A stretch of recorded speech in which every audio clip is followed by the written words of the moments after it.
আমেরিকার মতো super power, পৃথিবীর নাম্বার 1 সুপার পাওয়ার হচ্ছে আমেরিকা, যার কাছে 4428টা পরমাণু বোমা আছে, যার কাছে অত্যাধুনিক যুদ্ধ বিমান আছে, যার কাছে 7000-এর বেশি হেলিকপ্টার আছে খালি যুদ্ধ করার জন্যে, যার কাছে 14 লাখের বেশি সেনা আছে যুদ্ধ করার জন্যে, যার কাছে ন্যাটো বাহিনী আছে যুদ্ধ করার জন্যে।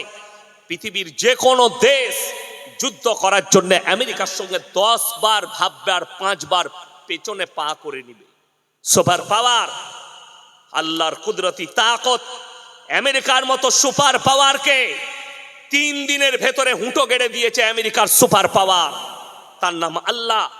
মোবাইল খুলে দেখুন, খবর খুলে দেখুন, ক্যালিফোর্নিয়ায় পৃথিবীর সব থেকে দামি শহর, যেখানে হলিউডের বাদশারা বাস করে, যেখানটা হলিউড আগুনের ঝোঁকাতে গোটা হলিউড শেষ করে দিয়েছে।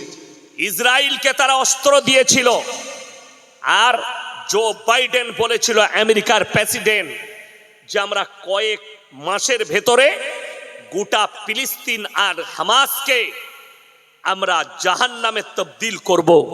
আল্লাহ তাদের একটা শহরকে এমন জাহান্নাম বানিয়েছে, হুঁটো গেড়ে দিয়েছে কুদরতি শক্তির কাছে, তার নাম হচ্ছে আল্লাহ। সকলে জোরে বলুন সুবহানাল্লাহ। আমার ভাই, আপনি হাত তুলে অনেক সহজে, হাত তুলে বলা সহজ আমি মুসলমান, হাত তুলে বলা সহজ আমি আল্লাহকে বিশ্বাস করি, কোরআনকে বিশ্বাস করি, কিন্তু আমি বলে যাচ্ছি বর্তমানে ভারতে যদি 30 কোটি মুসলমান থাকে, এর মধ্যে 10 কোটি মুসলমান আছে কিনা এটাও সন্দেহ আছে, বেঈমান হয়ে গেছে। আমার ভাই শুনেলেন দুশ্মনগুলোকে, বাংলাদেশে বাড়ি, ভারতে এসে ঠাঁই নিয়েছে দিল্লিতে, তার নাম তসলিমা নাসরিন।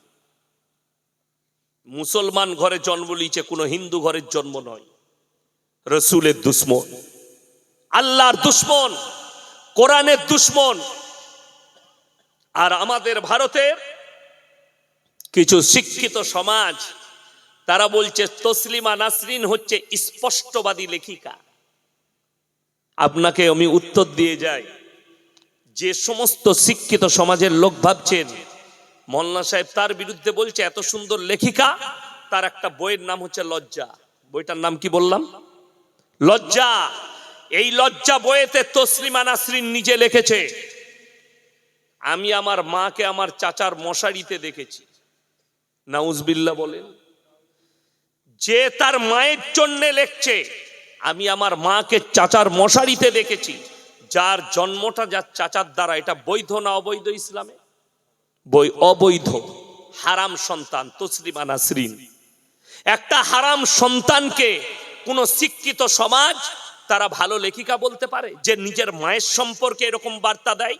আর রাসূলের হাদিস শুনেলেন, এটা তো মা, যে মায়ের জন্য নিজে লিখছে, নিজের চাচার জন্য লিখছে, নিজের জন্মের ট্রাভেলটা বলছে। আর রাসূল আকরাম সাল্লাল্লাহু আলাইহি সাল্লামের হাদিস,